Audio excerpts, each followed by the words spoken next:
Hello and welcome back to the channel. So in this video I'm going to talk a little bit about how to make predictions in a natal chart. So in particular, what is the starting point? Where do you need to begin? So when we make predictions or we analyze a chart, there are many things that we need to look at and analyze before coming to a conclusion.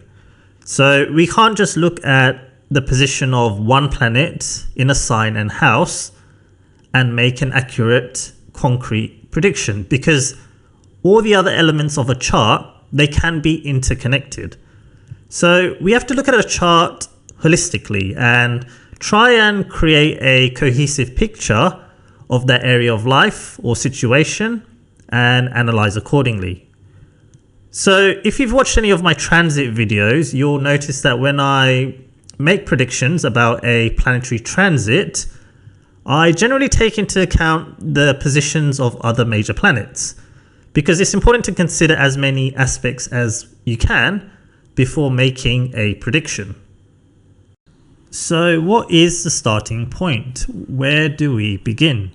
So the first important thing to look at when trying to analyze a chart or make a prediction is the first house. The planets in the first house lord, where it is sitting, and the nakshatra it is in. The first house is the most important house in a chart because it sets the tone for the birth chart, the individual's life and their identity or personality. The planets in the first house influence a person and how they approach and interact with their surroundings. So regardless of which area of life you are trying to predict, whether it be career, finance, relationship, health, education, you need to look at the first house as a starting point and work onwards from there. So let's take some examples. So say if Mars is in a person's first house and they want to know about career.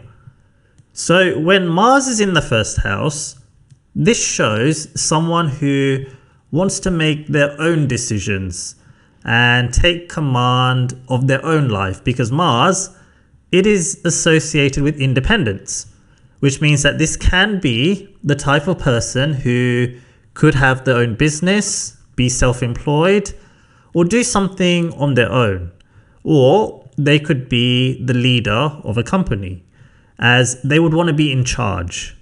And when you run your own business, you are obviously in charge.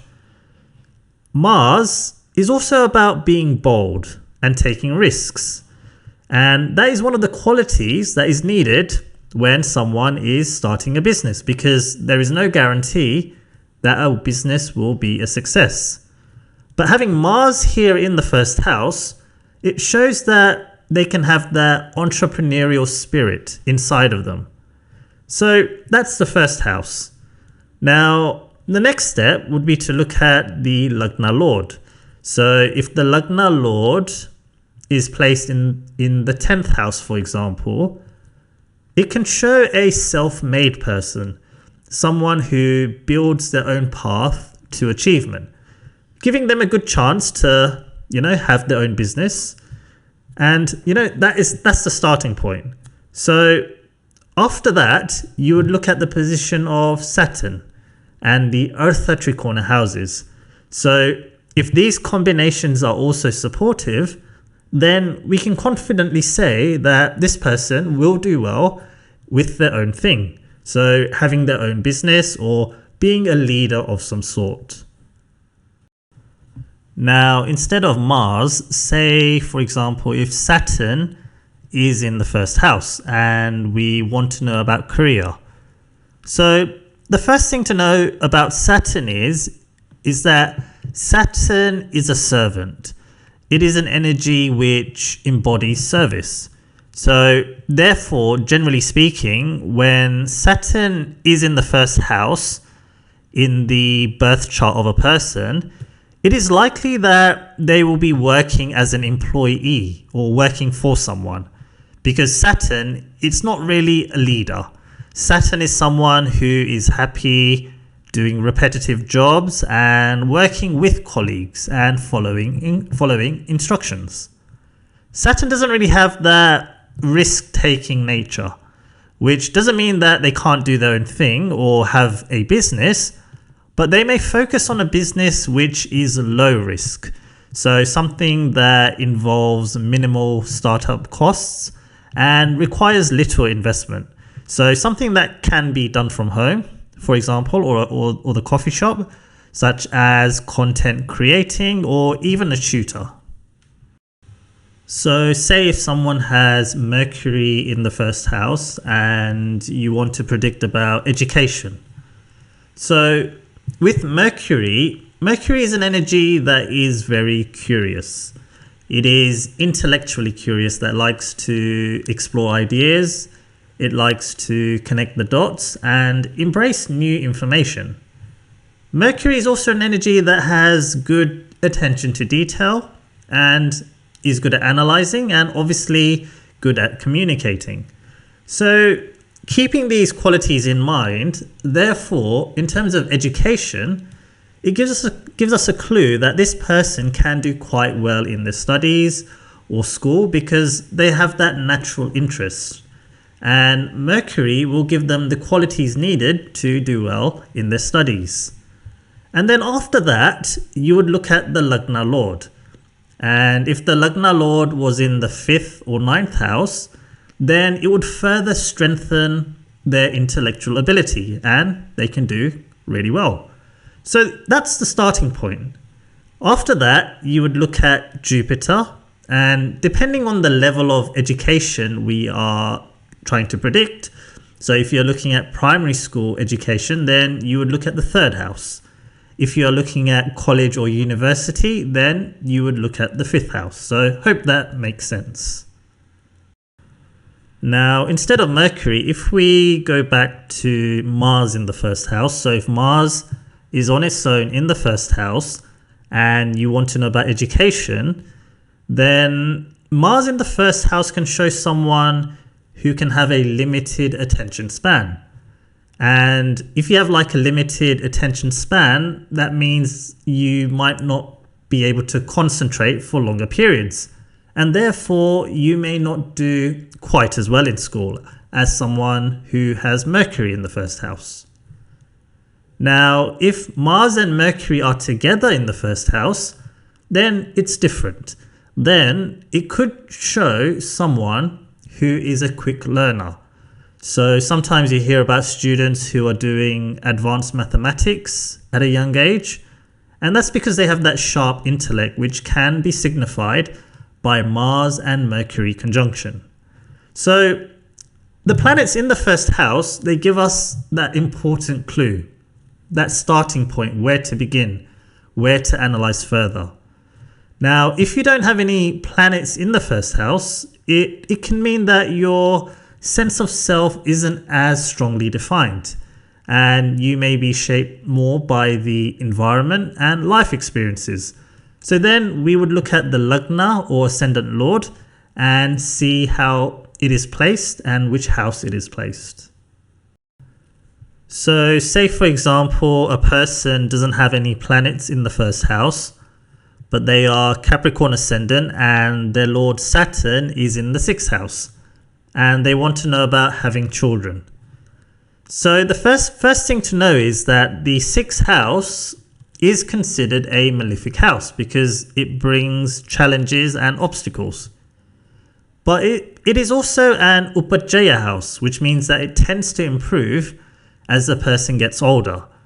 So when the Lagna Lord is in the 6th house, straight away we know that there's a high possibility some of the things in this person's life can flow quite slowly. Or you can say it will get better with age.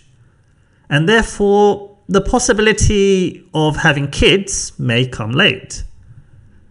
Saturn in the 6th house is a great placement, but progress can be a bit slow. After that, you would look at the 5th Lord, the 5th house, and the position of Jupiter. So say if, for example, Jupiter was then in the 1st house, So the first house is a good house for Jupiter, but it is debilitated in Capricorn. So therefore, there's a strong chance that kids will be delayed, but not necessarily denied. If a person is an Aries ascendant or Lagna, which is ruled by the planet Mars, and Mars is placed in the 9th house. So Mars will be in Sagittarius, and you want to predict about wealth and fortune. So then Mars in the 9th house is a planet which will embrace opportunities. So it's a proactive energy that will be quick to act, and this can potentially lead to better opportunities for wealth. So when a person is not proactive, they may miss out on opportunities and savings and wealth accumulation. So the difference between Mars in the 1st house and Mars in the 9th house is that Mars in the 9th house person has a much more expansive nature. So it could be a person who becomes a CEO in a wealthy foreign country, whereas Mars in the 1st house is generally more focused where they are, if that makes sense. So the next one, if a person is a Cancer ascendant or Lagna, which is ruled by the moon, and if the moon is placed in the 12th house and you want to predict about foreign settlement or travel, then when moon or the Lagna lord is in the 12th house, it shows the potential for a person to be spending significant amount of time in an unfamiliar location or faraway place from their birth or home. So that can show potential for foreign settlement. So the further the Lagna lord is away from the 1st house, the greater distance they can be away. So not all the time, but that's, the starting point that I'm talking about when looking for foreign settlement. Following on from that, we would then look at the 4th house. So if the 4th house had a separative energy like Rahu or even Mercury, then there's a greater chance the person may settle abroad, or they could be in the same country, but they may be settled in a different town or city.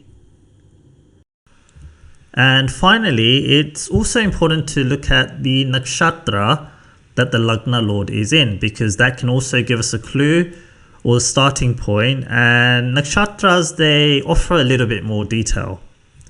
So now, for example, if a person is a Sagittarius ascendant and the lord Jupiter is placed in the 7th house in Gemini in Purnavassu nakshatra, and you want to know about relationships and marriage, then the first thing to know about Purnavassu is that it is associated with renewal, with restoration, and with repeating an action. So therefore, Jupiter in this nakshatra can show 2 marriages or more than one major relationship, because Gemini is also a dual sign. So a person could break up with someone and then also find someone else. So that's the starting point. Now, if the lord of the 7th house, which in this case is Mercury, is placed in the 12th house, and if a person marries early in their life, then there is a greater chance for divorce and separation. And they will repeat that action, which is signified by Purnavassu Nakshatra, and they may get married again. So from that, following on from that, you would then look at the position of Venus and then also analyze the Navamsa chart, which is a D9 chart, for greater detail.